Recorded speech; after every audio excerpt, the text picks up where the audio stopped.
A woman brushes past you on a rain-soaked street in Vienna, and in less than a second, a micro SD card is pressed into your palm. You don't look at her. You don't react. You keep walking, adjusting your umbrella like nothing happened.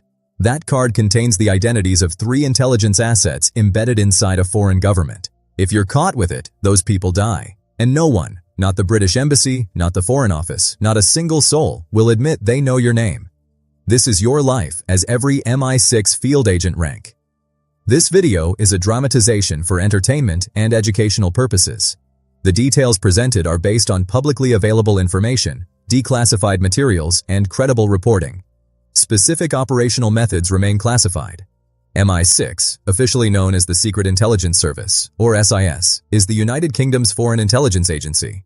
While MI5 handles domestic threats, MI6 operates beyond British borders, gathering intelligence in some of the most dangerous and politically sensitive environments on Earth.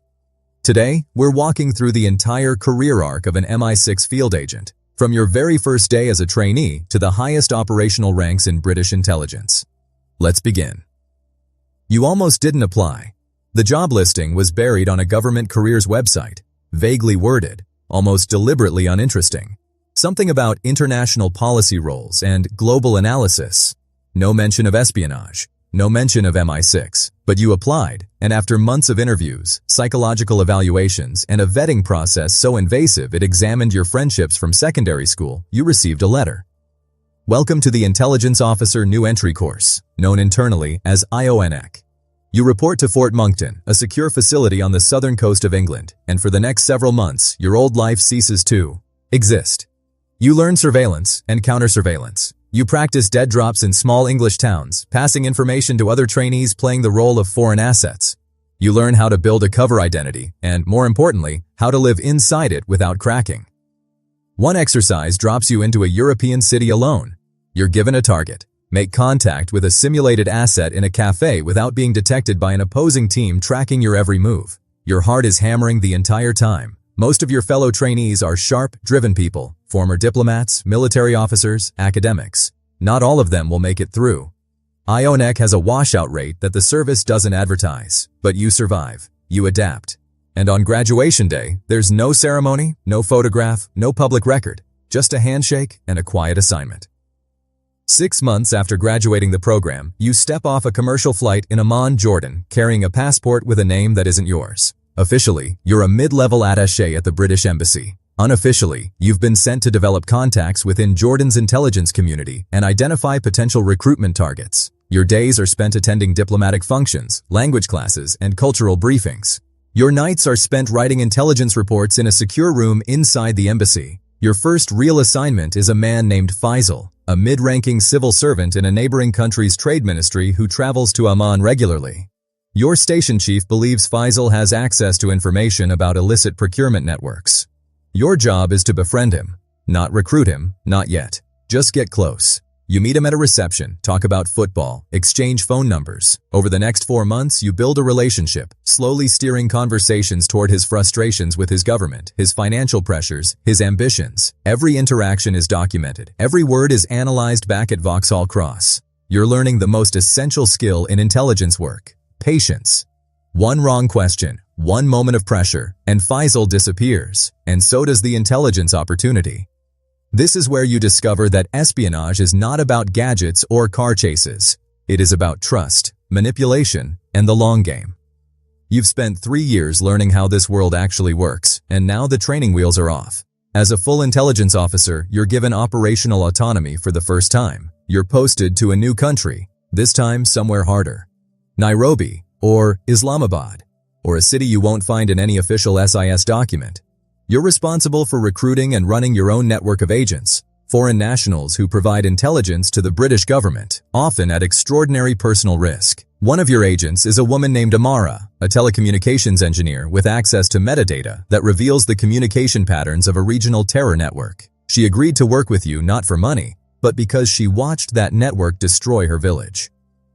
Meeting her requires careful choreography, timed routes, signal sites, backup plans in case either of you is being followed. Every rendezvous is a calculated risk.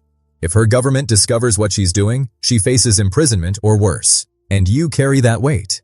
You're not just collecting intelligence, you're responsible for human lives. The reports you send back to London directly influence policy decisions at the Joint Intelligence Committee. For the first time, you see how your work shapes the actions of governments. But you also see the cost. A fellow officer at a neighboring station loses an agent. The details are never shared. The silence tells you everything. Your name surfaces in a different kind of conversation now, one that happens behind closed doors at Vauxhall Cross. After nearly a decade in the field, you've been promoted to senior intelligence officer and given responsibility for a small team of case officers operating across a volatile region. You're no longer just running agents yourself. You're mentoring younger officers, reviewing their operational plans, and making calls about which risks are worth taking. One morning, a junior officer presents a proposal to recruit a colonel inside a foreign military. The intelligence potential is enormous, but the approach is risky. The colonel has known ties to his country's internal security apparatus, and a failed recruitment could expose your entire station. You have 48 hours to decide. This is the burden of seniority. The decisions are no longer just about your own life. You approve the approach with modifications, adding layers of security and a fallback extraction plan. 2 weeks later, the colonel agrees to cooperate. The intelligence he provides over the next year reshapes London's understanding of an emerging regional conflict. That success is never acknowledged publicly. There is no medal, no headline, just a brief note in a classified file that perhaps a dozen people will ever read. And that, you've learned, is enough. You no longer run operations, you architect them. As section head, you manage an entire portfolio, a geographic region or a thematic area like counter-proliferation or cyber-enabled espionage. Your section might have 15 to 20 officers spread across multiple countries. You set strategic priorities, allocate resources, and report directly to a controller. The politics at this level are fierce. You attend cross-departmental meetings with MI6, GCHQ, and the Ministry of Defense, each agency protecting its own turf. A joint operation with the Americans requires weeks of negotiation. Who leads, who shares what, and who takes the fall if it goes wrong. You spend a week in Washington liaising with your CIA counterparts at Langley, navigating the so-called special relationship at its most transactional. Meanwhile, back in London, a crisis erupts. One of your officers in Southeast Asia reports that an agent has gone silent. No signal, no fallback contact. You initiate a discreet investigation from 6,000 miles away, coordinating with the station chief on the ground while keeping senior leadership informed. The agent is eventually low-key, weighted, alive, but compromised. You authorize an emergency exfiltration. It works, barely. Sitting in your office at Vauxhall Cross that evening, you pour a cup of tea with hands that won't quite steady. This is the level where the stakes are no longer theoretical, they're personal. They call this role controller, and the title is no accident. As a regional director, you oversee all SIS intelligence operations across an entire geographic theater, the Middle East, East Asia, or the whole of Africa. Every station chief in your domain reports to you. Every major recruitment, every sensitive operation, every crisis lands on your desk before it reaches the chief. You're spending as much time in Whitehall as you are at Vauxhall Cross, briefing ministers and senior civil servants who want clean answers to messy situations. A foreign government is developing weapons capabilities that violate international agreements. The Prime Minister wants options. You present 3, each with different levels of risk, different intelligence requirements, different potential consequences. The room is silent while the decision is made. The weight of your experience, every agent you've handled, every operation you've planned, every failure you've absorbed, informs every word you speak. Your peers at this level are few. You know the CIA's regional director by first name. You've shared classified material with counterparts in allied services that would be front-page news if leaked. Trust at this altitude is rare and hard-earned. And here's what no one tells you about this rank. The loneliness is profound. Your family knows almost nothing about what you actually do.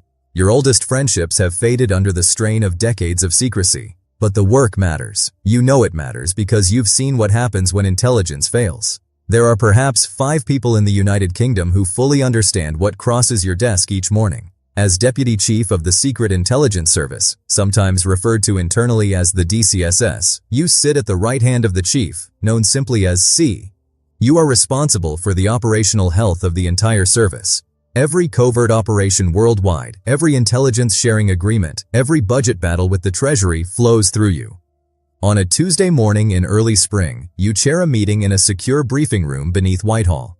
On the agenda, a joint operation with 3 allied intelligence services targeting a network that threatens European security. The risks are enormous. Discovery would cause a diplomatic crisis. Success would quietly prevent a catastrophe that the public will never know almost happened. You approve the operation. Weeks later, it succeeds without a single headline. That evening, you drive home through London traffic, listening to the radio. The newsreader talks about politics, weather, football. Nothing about what you did. And you realize this is the final truth of intelligence work. The greatest successes are the ones nobody ever hears about. You've given decades to this. Missed birthdays, strained relationships, a life lived behind a curtain that never opens. But you've protected something real. And in the quiet of your own mind, that knowledge is enough. You started as someone who almost didn't send the application, a person who thought espionage was fiction, something for films and novels, not real life. But you took the step. You endured the vetting, survived the training, recruited agents in hostile cities, led teams through crises, and shaped the intelligence that informed the decisions of prime ministers. You carried secrets that will never be declassified and protected lives that will never know your name.